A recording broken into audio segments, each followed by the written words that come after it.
Hey everyone, welcome back to The Real 411. I'm Dr. 𝐃𝐨𝐧'𝐭 McGee, and if you're new here, this is where we challenge power, dig past the headlines, and refuse to let the story end at the surface. Today, we're talking about something that frankly keeps me up at night. Who actually has the power to send us to war? And why all of a sudden are lawmakers from the far left and the far right, people who usually can't agree on lunch, lining up together to draw a line in the sand? As tensions between the U.S., Israel, and Iran keep rising, Congress is making a rare bipartisan move to reassert its authority over war powers. So, what does this mean for our democracy? And who really gets to decide when American lives are put on the line? Let's pull back the curtain and get into it. Let's start with the basics. Right now, you've got senators like Tim Kaine and Bernie Sanders and Representatives Thomas Massie and 𝐟𝐶𝐭, folks who don't usually share a group chat, teaming up to push a war powers resolution.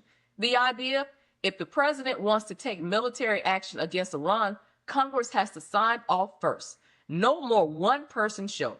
And this isn't just some academic debate. The Constitution literally says Congress declares war, not the president. But as we've seen over and over, presidents from both parties have found ways to sidestep that.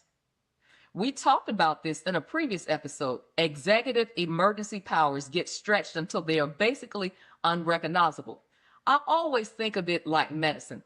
Before I do a major procedure, I need a second opinion, a check, a pause. You don't just go in and start cutting. Congress is supposed to be that check before we send troops into harm's way. And right now, with the Middle East on a knife's edge, that check matters more than ever. What's wild? Seeing people like Thomas Massie, a libertarian Republican, and Alexandria Ocasio-Cortez, a progressive Democrat, both saying this is not our war. If it were, Congress must decide. That's not something you see every day.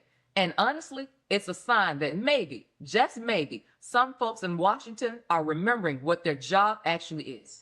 You both worked on this war powers resolution to prohibit U.S. forces from engaging in hostilities against Iran without authorization from Congress. The president just blew right past that. I think I represent part of the coalition that elected President Trump. And so what Ro and I did, we did this last week when, they were rattling the sabers because we saw this coming. We put forward this war powers resolution. I've teamed up with 𝐸𝐶𝐭 before on this, to his credit. When Joe Biden was president, we tried to rein in the executive and reassert Congress's authority, sole authority, to declare war and to engage or authorize the engagement of acts of war.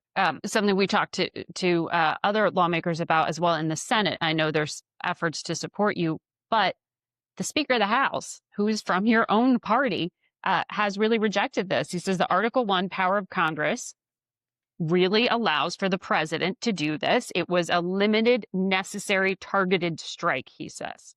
Well, he's probably referring to the War Powers Act of 1973, but that's been misinterpreted. There was no imminent threat to the United States, which was what would authorize that. And I think that's peculiar to hear that from the Speaker of the House. Look, Congress was on vacation last week when all this was happening. You haven't been briefed on any of We these haven't been briefed. They should have called us all back. And frankly, we should have debated this war powers resolution that 𝐸𝐶𝐭 and I offered instead of staying on vacation and doing fundraisers. Well, first of all, the tragedy in this country is that we keep entering these overseas wars. We triumphantly declare the mission is accomplished the day after, and then we're left with Americans bearing the consequences for decades. Now, Thomas is absolutely right in showing courage. I mean, the headlines all across this country says the United States enters war with Iran. He is actually representing a lot of the people in the MAGA base, people like Steve Bannon, Tucker Carlson, Marjorie Taylor Greene, Theo Von, who has had them on, who's saying, we don't want this war. I'm always open to new intelligence, but the procedure should have been that Congress was briefed before we decided to enter war and that we actually had a vote on it. You had Tulsi Gabbard, who just months ago, the director of intelligence, saying that was not the case. The reality is, and we should just speak openly, there are people who want regime change in Iran, and they are egging this president on. The Secretary of State comes from a different part of that same party, as you know. And I did hone in on the question about intelligence and what it showed. He called it an ambition to weaponize. Weaponization ambition.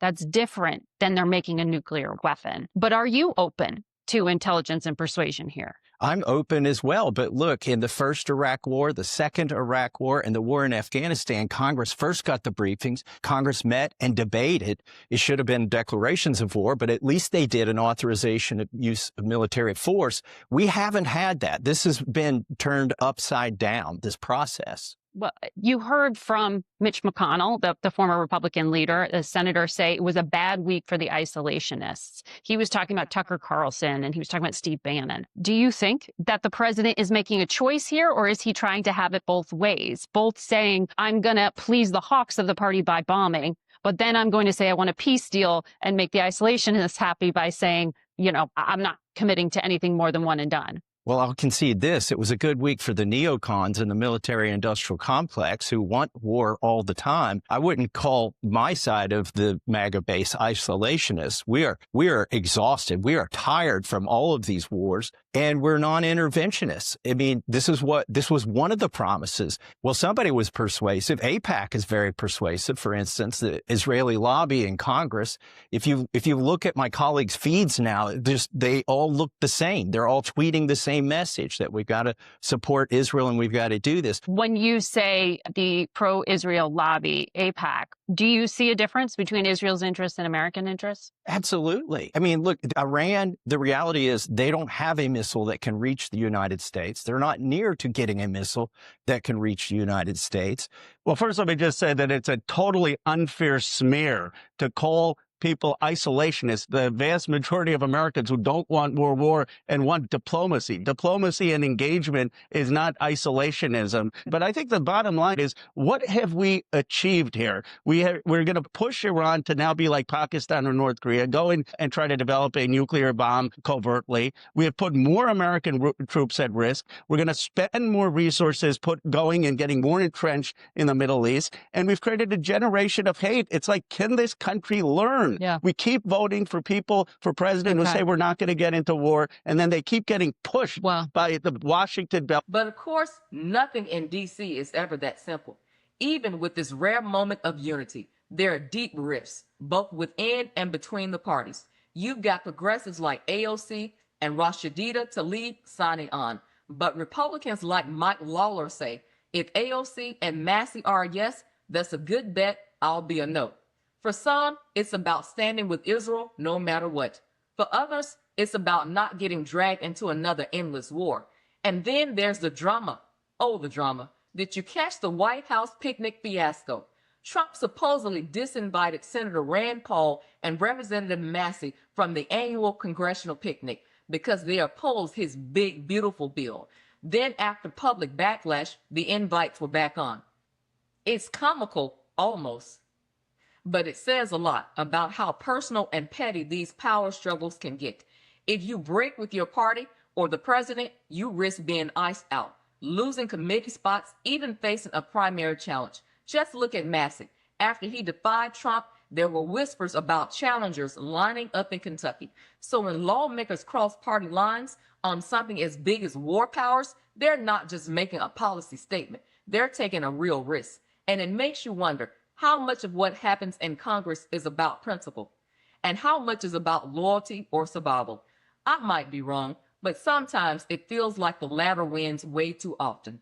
Now, let's talk about what's actually at stake. Senator Kaine called it a horrible, horrible mistake to get into a third war in the Middle East this century. And he's not exaggerating. Iran's nuclear facilities buried deep in mountains. Israel can't hit them alone. But the U.S. has the bunker buster bombs that could. If we get involved, it's not just airstrikes.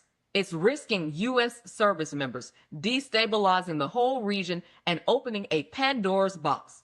Let's not forget, U.S. forces are already in the region. Their positions are well known. Militias have been firing drones at U.S. bases for years. If we jump in, those threats multiply overnight. I've seen what happens when oversight is missing. Back in my advocacy days, I sat in on a community meeting after a disastrous intervention overseas. People were furious, demanding answers. That kind of public outcry, it forced some accountability. And that's what we need now. Because when Congress doesn't do its job, it's regular people, soldiers, families, communities who pay the price. We've seen it before. Iraq, Afghanistan, Libya. No debate, no vote. Catastrophic consequences. As I always say, if you're not willing to stand up and be counted before sending someone else's kid into battle, maybe you shouldn't have had the job. That's what checks and balances are for. So we don't just stumble into another forever war because one person says so. All right, I want to hear from you. Should presidents be allowed to launch military strikes without congressional approval? Drop a comment wherever you're listening. And if you know someone who still believes checks and balances matter, share this episode with them.